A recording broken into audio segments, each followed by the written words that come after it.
Hey, beautiful souls and creative minds. Welcome to the Artist Stoop, the podcast where we turn the art world into your personal playground. I'm Jillian Zapata, your host, and I can't wait to dive into the art world with you. Each episode will be kicking it with an incredible artist, unraveling their stories and turning the spotlight on the magic that happens beyond the brush. Get ready to discover new perspectives, forge connections, and immerse yourself one captivating conversation at a time. So grab your favorite beverage, maybe a sketchbook, and let's jump into the kaleidoscope of creativity together. This is the Artist Stoop, where art isn't just a thing you see, it's an experience you feel.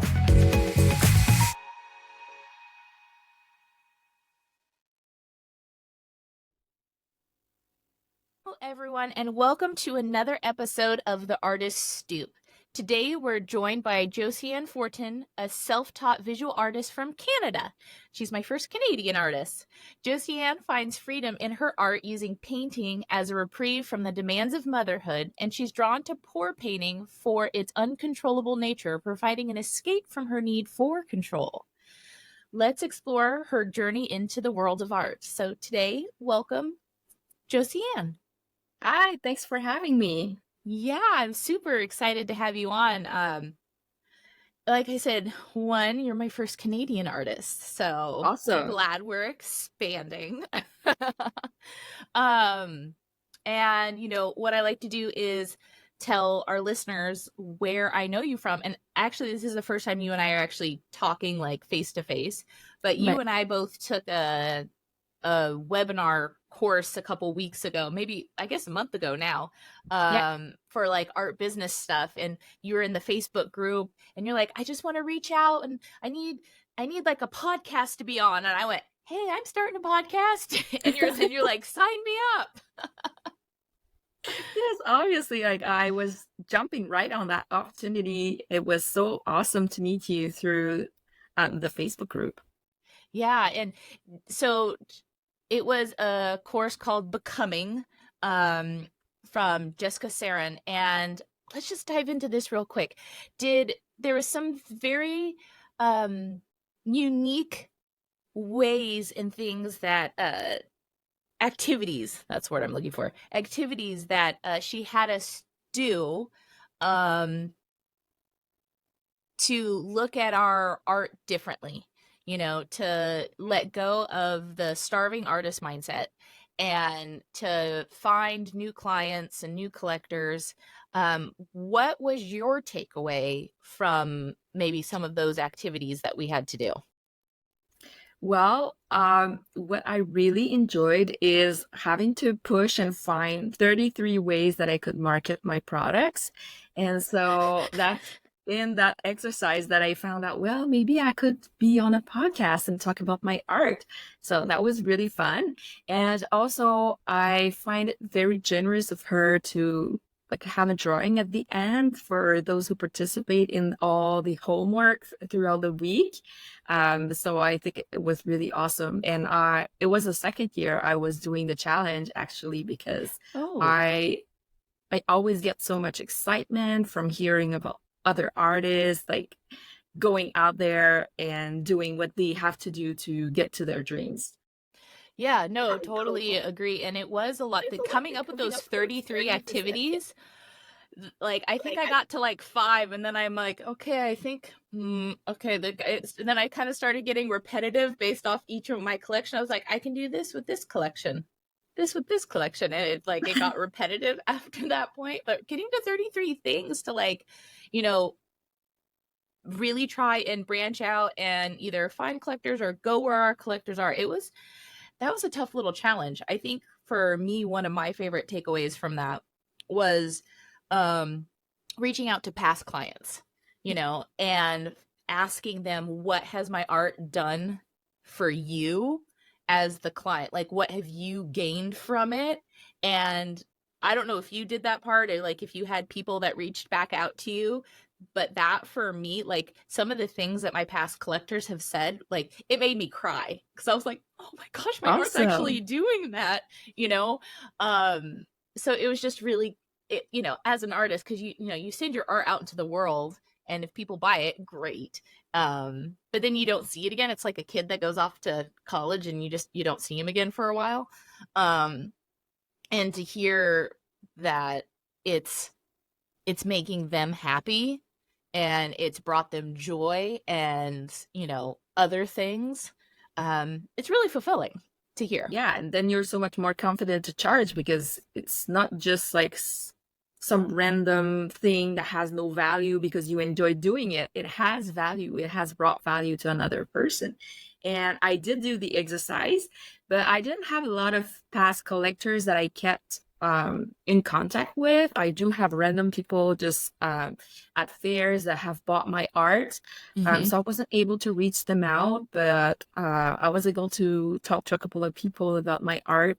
And it's just something that I need to keep digging because I need more answers, like just to feel justified in making my art. Like I feel like if I use products to create something, I just don't want it to sit on a shelf in my house. Like I want it to be used and enjoyed by someone. Otherwise, it's just creating pollution in my mind.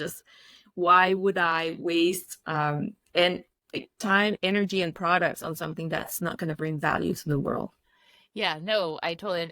I have a whole closet full of paintings that are just sitting there, like from past three collections. So I get it, but like for me, and I don't know if this is for you, because you say that it's like a reprieve from motherhood, which I get at this point. I have an 8-month-old. But like for me, if I don't create, one, I get super depressed, and then I just feel lost if I am not painting or scribbling or something. So I don't know if like that also is part of it for you. Yes, that's why I keep going. And that's also what makes me want to get to reach other people so that I get to do more and I get Hmm. to feel good about creating. Yeah.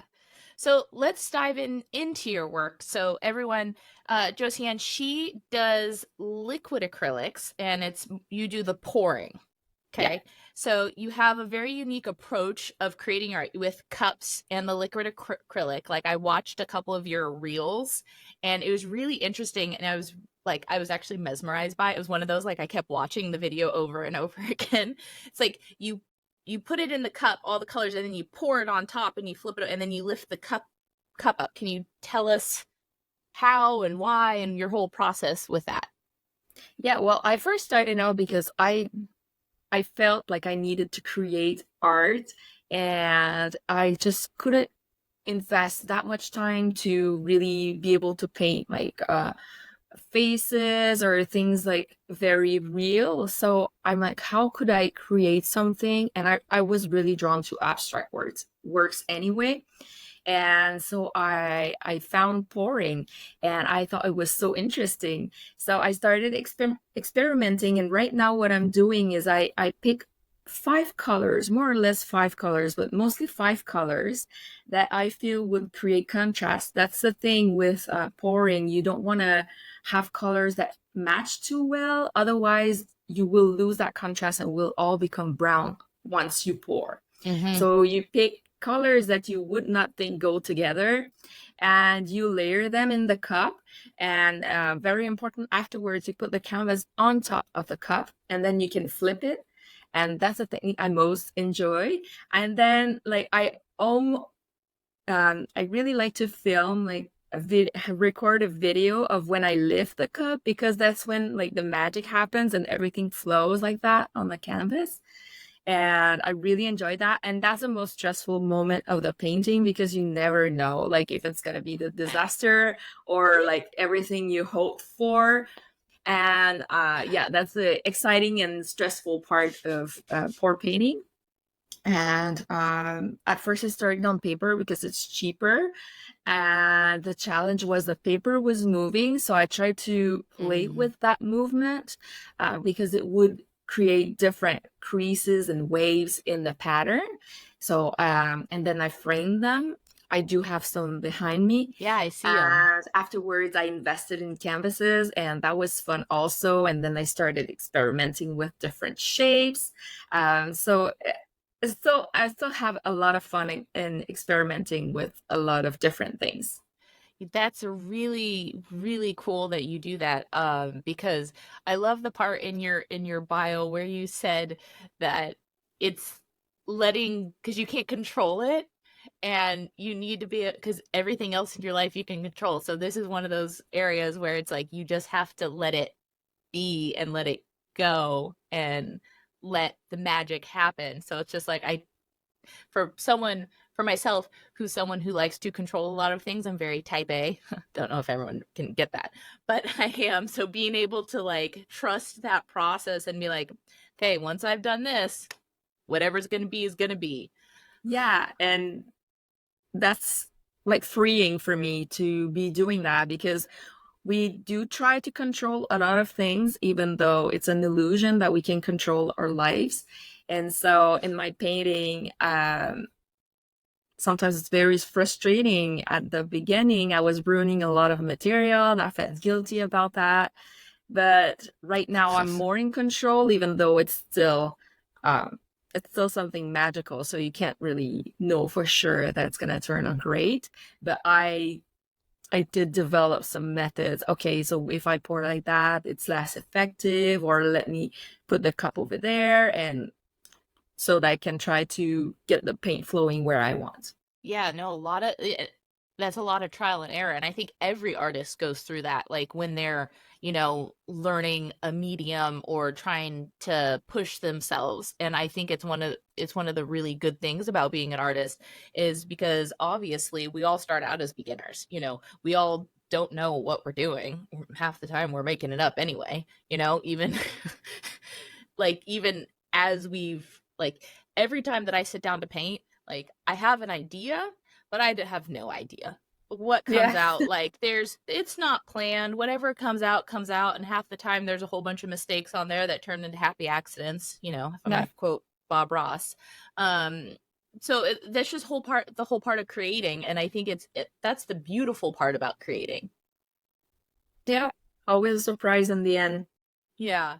So on your canvases, I can see the pieces behind you.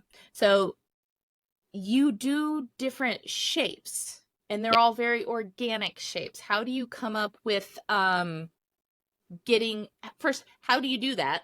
And two, how do you decide on the shapes? Yeah.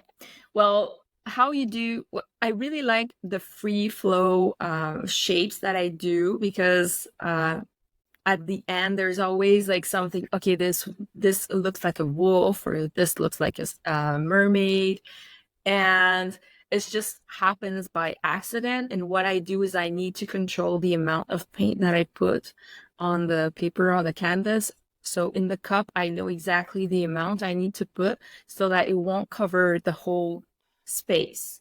And so after Gotcha. that, I manipulate the paint, move the canvas so that it can spread. And so since I don't have enough paint to cover the whole surface, it will just set in a specific shape. Gotcha. And I also have another method where I really like doing circles right now, but I can do like a face, or I've done a horse too, where I will draw the shape on the canvas, and then I use painter's tape. And for a Oh, circle, like cool. I'll put like a ton of painter's little pieces of painter's tape to form the circle. And so when I pour, I'll cover like the negative Yeah. space, so I make sure to have like a perfect circle. And when people see that in shows, they're just like double take, like, how can you do like a line like that? Yeah. And it's Oh, it's just the like, tape, because after you pour, it's then you just a tape. peel the. No, that's magic. Yeah. I wonder, sorry, this is my brain like thinking, what if you did the opposite, where if you taped this part like of the shape and then the outside of the canvas part, and then when you Yeah, pulled that would off, be so it'd awesome be an too. offset. Yeah. Sorry, just an idea. Throwing it out there. Sounds awesome. And uh, it's very useful too, like when they have like a project, when they say, okay, you need to send us a painting with that theme.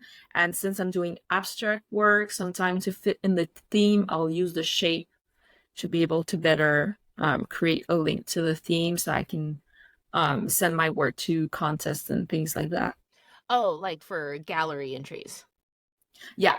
Oh, gotcha, gotcha. Well, that's cool. I really like that. So then that leads me to one of my next questions. Um, do you typically paint in collections or do you just do one-offs? I really like collections because like for the circles, once I started doing circles, I'm like, okay, so the first one I'm like, okay, I just need to try one. But then, Hmm. oh yeah, what if I tried this? And then what if I tried this? What if I tried, first of all, the negative space was white, and Uh-huh. then what if the negative space is black, and trying different colors. So I just started like doing a whole lot. And when you go to a show, it's just so much better to have like a whole bunch of painting with the same size, like right next to one Yeah. another. I feel like people are more drawn to To that. And cohesiveness, yeah. yeah, so I I mean, it's beneficial in both way. I do enjoy creating in series, and also I feel like it looks good when you have to sell it. Yeah, no, absolutely. Um, so picking your color palette.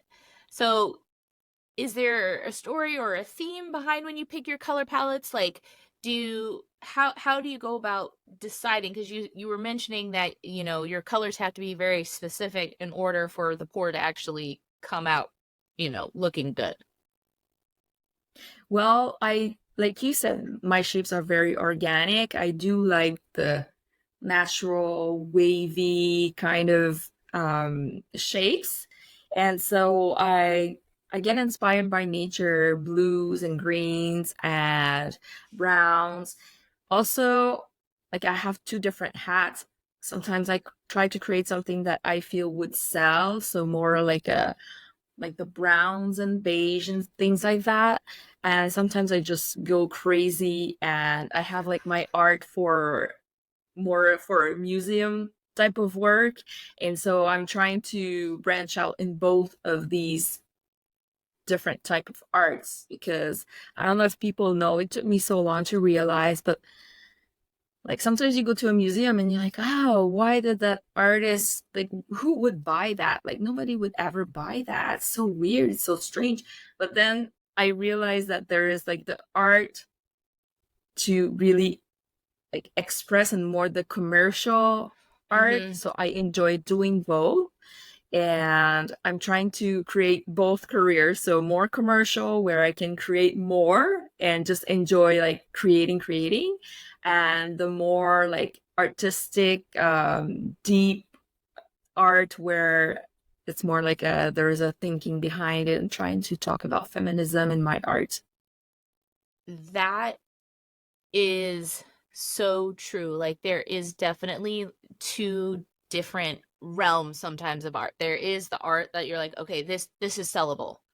And then there's the art that you really that has like truly like a deeper meaning that you more or less create for yourself more than anything to like experiment and try things. And um that's awesome that you've like realized that. But you just said something very important.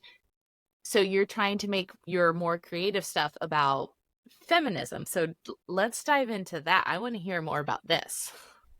Well, I have like the feminism, and I also have sustainability. Like I said, like I don't want to, I feel guilty sometimes creating things because they need to be used to be useful for humanity. Otherwise, I'm using resources from the planet and it's just like a waste in my mind. Okay. Yeah. So that's a limiting belief that I don't really want to get rid of because to me, the planet is very important. And so I got a whole bunch of patterns, so clothes to make clothes that Okay. were just outdated. Nobody wanted them. So I got a huge box and I started gluing them to my canvases to make the negative space. So That's right really now cool. I'm creating a whole collection and trying to get an exhibit of my work, so that's what I'm working on. And the pattern to me represents a lot because in my youth, my mom would make all her clothes because she was a stay-at-home mom, and she liked creating clothes, but thought it was a lot of work for her to do all that. And good thing that she actually enjoyed it. But so that's really something that touches my youth, but also at the same time, the free labor the women have to do still. Um, so that I felt that the patterns were really a great way to represent that. Sorry, my wheels are just spinning right now. I do have like a small piece here that Oh, that's so I know cool. that people listening won't be able to look at it, But but the YouTubers can see it. yeah. Yeah. That's really cool. I love that concept because, you know, my mom and my grandma, they used to make clothes all the time, and like they tried to teach me how to sew and like make my own clothes and like how to follow a pattern. Like, one, I feel like it's a lost art. Like, do people do that anymore? I have no idea. Probably most people don't have sewing machines, whereas like a sewing machine was like a staple in a Yeah. household, you know, kind of thing. I have a sewing machine, but that's because I grew up in a small town where, you know, quilting and all that was a huge deal. So I have a sewing machine. I know how to sew. I can't do clothes, but I can make a quilt. Um, but I love how you're using that, you know, because that is something that was one of those staples of, you know, past generations of being the stay-at-home mom, the, you know, the mom who did it all, who, you know, cooked and cleaned, she made the kids clothes, everything was like done orderly. And to have that as the representation for feminism on your canvas, I think that's a really cool way to show that. Yeah, and also the colors. Like for this one, I wanted to use a really bright red. Like I felt like when I created that one, it was just rage that wanted to come out. And so It's like all the I'm built like, up this one rage of having needs to do red. everything. Well, it's just so unfair. And right now, where I live, women have the most rights, like than in the world, like compared to most countries in the world. And still, I still find myself fighting daily, just talking about feminism, like in the workplace and everywhere, because people don't realize how patriarchy is so ingrained in all of us that I still find myself fighting. So I cannot imagine how it is in other countries. So like I'm reading a book about South Korea right now, and it's just like the son is getting all the food and the two daughters are like eating the scraps, whatever is left, because the son is so superior, whatever. So much better to have a son than a daughter. And so I can't imagine living in, like, having Yeah. grown up in a country like that. Yeah, I think culturally, definitely, though, it is a huge conversation, and the shift is definitely happening, which is fantastic and a lot of, you know, a lot more forward thinking. But for you to be able to take that and, you know, like we all have those things that like tick our nerves, you know, like kind of, and for you, for that to be your thing, to be like, I need to find a way to, one, get your to have your voice be heard on the matter, and you doing it through your art. That's really special. And I don't want you to stop. You have to keep going. Everyone needs to Thanks. see that, you know, whether So you that's the art find, that I consider not so much saleable, oh, but it is but sellable because it looks really cool. You know, you have that vintage paper on the back and then like put it in a cool little frame. Totally sellable. And for someone who doesn't really want to know the meaning, great, but that is gonna like hit a nerve with someone else, like, and have that memory more or less of, oh, my mom used to do that, look how cool that is, and it would spark a thing for someone else that would bring joy, you know, in a way. They might not hit on the feminism part, but it could spark a memory of joy. right, right. I never thought about that. Mm-hmm. That's what I like also about abstract work, because most of the time people will see in the shapes um, different meanings. So I Mm-hmm. really like that people share that with me when they see my art, and because we all have different life experiences and different like glasses or way we see the world. So I really enjoy that exchange too when I show my art. It is a lot of fun. One of my favorite things to do is because my work is abstract too, for the most part. Some of it isn't. Um, I always like standing back and watching people look at it and like watch, like truly watching them observe the art piece and then go, what are your thoughts on it? Like, what do you see? What are you getting from it? And But do you pretend not to be the artist, or you oh no, you I'll be pres there because it was like if I had my booth at an art fair or something. So it's just like I okay? have a big old tag that says I'm the artist, like around my Oh, neck. okay, okay, okay. I thought you were like sneaky No, no, no. That'd be really cool though. To like come in like, hey, what are your thoughts? undercover. Yeah. um, and it's really interesting to, for to watch people look at it, and people look at art completely differently. There's people who just stand back and they'll stand back and go, they'll like just like sit there and ponder it, kind of scan it and go and just kind of like nod like, oh, okay. And then there's the other people who get all like up close and personal, like look at it from different angles, like have their nose like an inch away from it. Those are my favorite people to talk to because they really see something in it. I think you benefit from both, like being far and close. But it's true, like when I have a painting that really talks to me, and like getting really close and looking at the details, and yeah, I really enjoy that. That's awesome. Um, So, what is like the next step for you? Like, are you gonna be because you're making these pieces and you've mentioned a couple do you have some showings coming up, or are you just making right now and then you'll find a place to put them in a little bit eventually?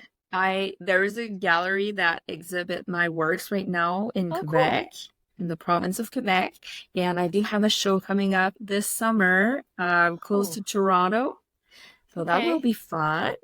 And also, I'm applying for exhibits right now, trying to sell that show about like feminism. So we'll see if I get some answers back. It takes months to get answers back. It does. And so I have like a whole year planned of all the exhibit places that are in my level, because you do have to pick like uh, it's like a ladder where you start on level one, two, three, and the more prestigious one, like I would never apply to like a really big museum right now, because I'm still, according to the teacher that the very good training that I took, she explained that I was on level three. So I'm reaching out to all these places close to my home where it's more like a level three professionalism. And so it's like a whole world that I'm discovering right now about exhibit. So It's that's what I'm working on. That's awesome because I think for our listeners, like being an artist, like that is one of the hardest things to do is finding the right place to exhibit your work. And it takes a lot of time, energy, and effort. And sometimes it costs us too. Like it's not free for us to just show a lot of like there are some of those galleries that's like, oh, you have to pay to show, but then we're not going to take a commission. Like if something sells. But then there's the other ones where it's like, yes, oh, you can show it, but then we're going to take half the commission. So it's just like it takes a lot of energy and effort. And then you can put out like you can apply to all these shows and then just get a whole bunch of rejection back because they're only taking like two artists at a time, you know. Yeah. So it is a lot of effort. So obviously, because I'm not in Canada, I've never been to Canada. One of the places I would very much like to go is the art scene. So are you in Quebec? You said. Yeah. So is the art scene like really thriving there? Tell us about the art scene there. Well, I feel like there's a lot of opportunities for artists here, especially since like culture has historically been very important to preserve like the French identity that is in the province. Because it would be very easy for us to lose our heritage, since like everything is so much easier in English. We've been fighting really hard to keep that French identity alive. And so I feel like there is space for art. However, I'm in a small town, so that's always a challenge. Everywhere around the world it's the same thing. It's more thriving in bigger um the bigger cities. However, the way I'd like to see it is that we have just like opportunities.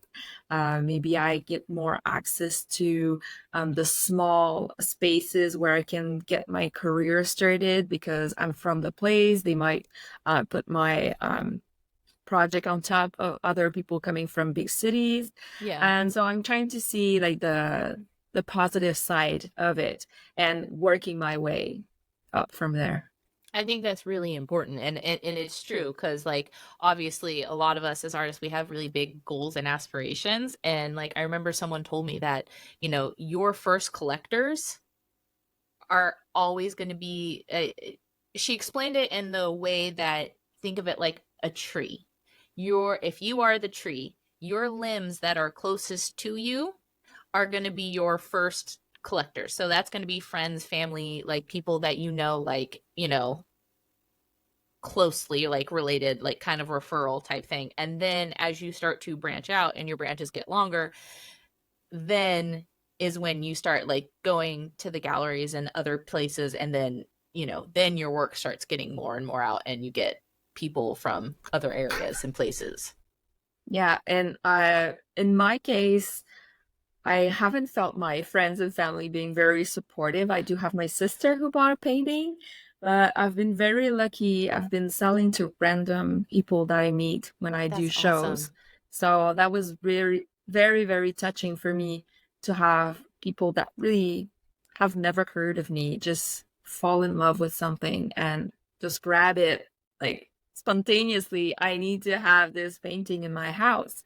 So that was very, very fun for me. It's very fulfilling, isn't it? It just Yes. like it makes you, it's how do I it's almost like having that feeling of having a crush on someone that you get when you get all giddy inside and like you get butterflies in your stomach. Like that I think that's like the best way to describe it is like when someone's like, I really love your work and you actually buy it and you're like, really? It's like a puppy wanting to play, like you Yeah. really like me?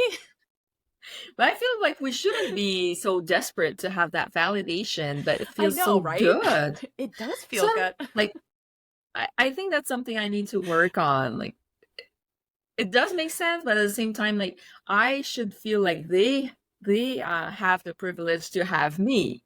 Right? But right now I'm like, oh, I have the privilege to sell something to you. Thank you so much. But I just feel like I should be so confident that it's like I'm doing you a favor to sell you this piece. Yeah, you're getting a little piece of me kind of Yeah. thing.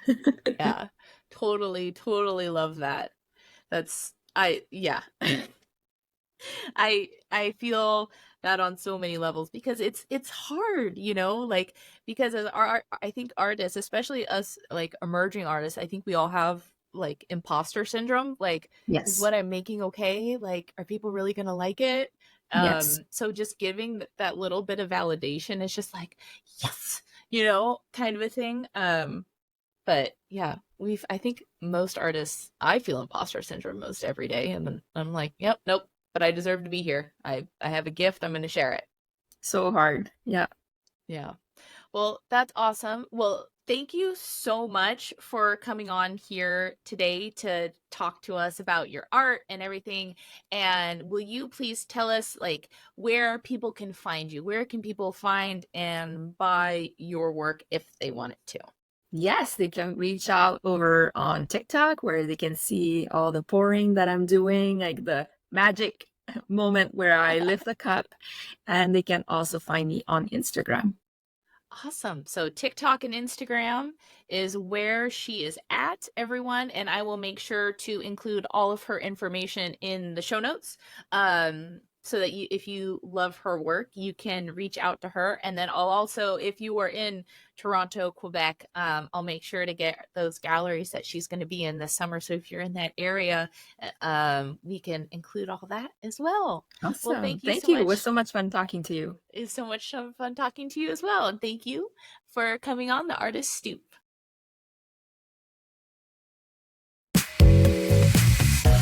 And that, my friends, wraps up another colorful episode of The Artist Stoop. A huge thank you to our incredible guests for sharing their art and stories. If you enjoyed the conversation as much as I did, make sure to hit that subscribe button so you never miss out on the next Stoop chat. And don't forget to spread the love. Share your favorite episodes with fellow art enthusiasts, and let's build this community together.